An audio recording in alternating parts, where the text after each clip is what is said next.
однозначно. Ne doğrusu?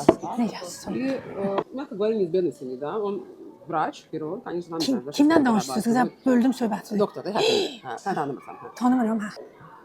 Он ее обожал. Sevirdi yani. Hə, sevdim. Ты знаешь, да, Катя, я ненавижу сплетни, вообще вот эти все разговоры. Я так слышала, что дело дошло даже до рукоприкладства. Kimdən ıslışı? А какие anda lan? Hə. Döyürdü, arvadı.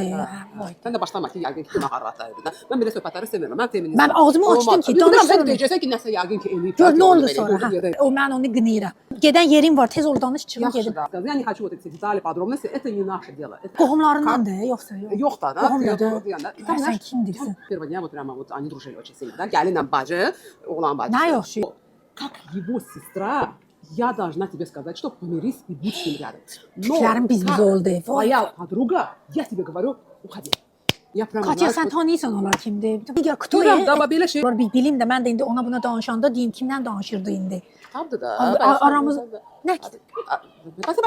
Sənin başı var. Məni orada reklam çəkilişinə gözləyirlər. Mən də oturmuşam burada kitaba qulaq asıram. Küs sizin başınız.